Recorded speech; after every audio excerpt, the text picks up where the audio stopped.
Welcome நண்பா. Income டேக்ஸில் வந்து பார்த்தீங்களா, உங்களுக்கு 35 வேலை வந்து கொடுக்குறதா சொல்லியிருக்காங்க.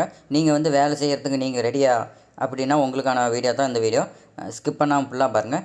அப்போ தான் என்னென்ன தகுதி, என்னென்ன ஏஜ் லிமிட்டு, எப்படி அப்ளை பண்ணலாங்கிறதெல்லாம் பார்க்க போகிறோம். ஸ்கிப் பண்ணாமல் இந்த வீடியோ பாருங்கள். அப்போ தான் உங்களுக்கு வந்து நல்லா புரியும். அதே மாதிரி சப்ஸ்கிரைப் பண்ணிங்க. அப்போ தான் பயனுள்ள தகவல் நம்ம சேனலில் வந்து தொடர்ந்து வந்துகிட்டு இருக்கோம். வாங்க வீடியோக்குள்ளே போகலாம். பார்த்தீங்கன்னா இன்கம் டேக்ஸில் வந்து இது ஜென்ரல் கவர்மெண்ட் ஜாப் தான். இதில் வந்து பார்த்திங்கன்னா 2 டைப் ஆஃப் வேகன்சி கொடுத்துருக்காங்க. அதில் பார்த்திங்கன்னா மூத்த தனியார் செயலாளர்னு சொல்லி கொடுத்துருக்காங்க. இதில் வந்து பார்த்திங்கன்னா 15 பதவி. அந்த 15 பதவி பார்த்திங்கன்னா எஸ்சிக்கு 2 போஸ்ட்டும், எஸ்டிக்கு இல்லைன்னு சொல்லிட்டாங்க. ஓபிசிக்கு 1 போஸ்ட் கொடுத்துருக்காங்க. இடபிள்யூஎஸில் வந்து 3 போஸ்ட் கொடுத்துருக்காங்க. அதே மாதிரி ஜென்ரல் கேட்டகரிக்கு வந்து பார்த்திங்கன்னா 9 கொடுத்துருக்காங்க. அதுலேயே வந்து பார்த்திங்கன்னா கிடைமட்ட காலியிடம் வந்து பார்த்திங்கன்னா பிடபிள்யூடிக்கு வந்து 1 வேகன்சி கொடுத்துருக்காங்க. அடுத்து வந்து பார்த்திங்களா அதுலேயே வந்து தனியார் செயலாளர் இதில் வந்து பார்த்திங்கன்னா 20 வேகன்சி கொடுத்துருக்காங்க. இதில் வந்து எஸ்சிக்கு வந்து 2 வேகன்சியும், எஸ்டிக்கு 1 வேகன்சியும், ஓபிசிக்கு வந்து பார்த்திங்கன்னா 9 வேகன்சியும் கொடுத்துருக்காங்க. இதில் வந்து பார்த்திங்கன்னா இடபிள்யூஎஸ்க்கு வந்து வேகன்சி இல்லைன்னு சொல்லிட்டாங்க. அதே மாதிரி ஜென்ரல் கேட்டகரிக்கு வந்து பார்த்திங்கன்னா 8 வேகன்சி கொடுத்துருக்காங்க. கிடைமட்ட காலியிடம் வந்தது. அதே மாதிரி பிடபிள்யூடி இதில் வந்து பார்த்திங்கன்னா 1 வேகன்சி கொடுத்துருக்காங்க. அடுத்து பார்த்திங்கன்னா இதுக்கு என்ன தகுதி வேணும்? தகுதின்னு பார்த்திங்கன்னா ஏதாவது நீங்கள் ஒரு டிகிரி படிச்சிருக்குன்னு சொல்லியிருக்காங்க. நீங்கள் வந்து பிஎஸ்சி படிச்சிருக்கலாம், இன்ஜினியரிங் எது வேணாலும் படிச்சிருக்கலாம்.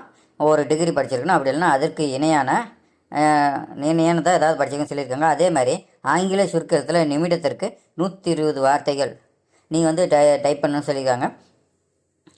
ஒரு நிமிஷத்தில் நீங்கள் வந்து 120 வேர்டு வந்து நீங்கள் வந்து டைப் பண்ணணும். அந்த வேகம் இருக்குதுன்னு சொல்லியிருக்காங்க.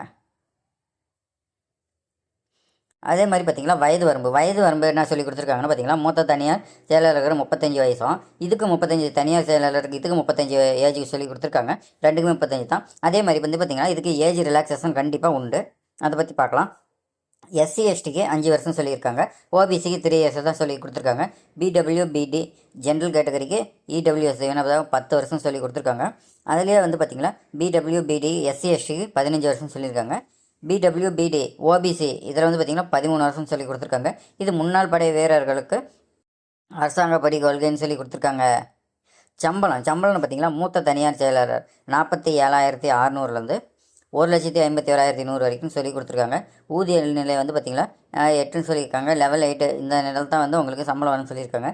அடுத்து தனியார் செயலாளர் இதுக்கு வந்து பார்த்திங்கன்னா 44,900 44,900லேருந்து 1,42,400 வரைக்கும் சொல்லியிருக்காங்க. இது லெவல் 7ல் வந்து உங்களை வந்து கொடுக்குறாங்க. அடுத்து எப்படி செலெக்ஷன் ப்ராசஸ் எப்படி பார்த்திங்கன்னா எழுத்து தேர்வு அவங்களை வந்து எக்ஸாம் வச்சு அதன் அடிப்படையில் தான் திறன் தேர்வு அந்த நேர்காணல் இருக்குதுன்னு சொல்லியிருக்காங்க. இது எழுத்து தேர்வு எங்கெங்கே இருக்குதுன்னு சொல்லி பார்க்கலாம். ஃபஸ்ட்டு பார்த்திங்கன்னா டெல்லி, மும்பை, கொல்கத்தா, சென்னை, பெங்களூரு, குவாந்தி, லக்னோ, அகமதாபாத் இந்த இடத்துல தான் வந்து பார்த்திங்களா நீங்கள் வந்து எக்ஸாம் எழுதுற மாதிரி இருக்கும். இதுதான் எக்ஸாம் சென்டர்னு சொல்லி கொடுத்துருக்காங்க. எப்படி இதுக்கு வந்து அப்ளிகேஷன் வந்து விண்ணப்பிக்கலாம்னு பார்த்திங்கன்னா விண்ணப்பங்கள் துணைப்பதிவாளர், வருமான வரி மேல்முறையீட்டு தீர்ப்பாயம் இதில் வந்து பார்த்திங்கன்னா நீங்கள் வந்து ஆஃப்லைனில் அனுப்புகிற மாதிரி வரும். இந்த அட்ரஸுக்கு வந்து பார்த்திங்கன்னா நீங்கள் வந்து அனுப்புகிற மாதிரி இருக்கும். இதுக்கான டிஸ்கிரிப்ஷனில் அப்ளிகேஷன்லாம் எல்லாமே நான் கொடுக்குறேன். நீங்கள் வந்து டவுன்லோட் பண்ணி நீங்கள் வந்து அப்ளிகேஷன் நீங்கள் வந்து அனுப்புகிற மாதிரி வரும்.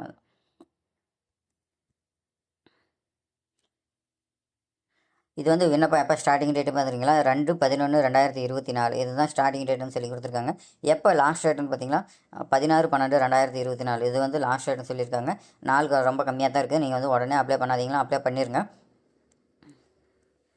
அடுத்து பார்த்திங்கன்னா இதுக்கான இதெல்லாம் கொடுத்துருக்காங்க. நமக்கு வந்து பார்த்திங்கன்னா அப்ளிகேஷன் லிங்க்கு எல்லாமே கொடுத்துருக்கோம். நான் வந்து டிஸ்கிரிப்ஷனில் கொடுக்குறேன், நீங்கள் செக் பண்ணி பாருங்கள். அதே மாதிரி பார்த்திங்கன்னா இது மாதிரி பயனுள்ள வீடியோஸும் வந்து நம்ம சேனலில் வந்து நிறையா இருக்குது. நிறைய ஜாப்ஸ் இருக்குது. மற்ற சேனல்லாம் வராத ஜாப்ஸ்லாம் நம்ம சேனல் இருக்குது. நீங்கள் சப்ஸ்கிரைப் பண்ணி நீங்கள் போய் செக் பண்ணி பாருங்கள்.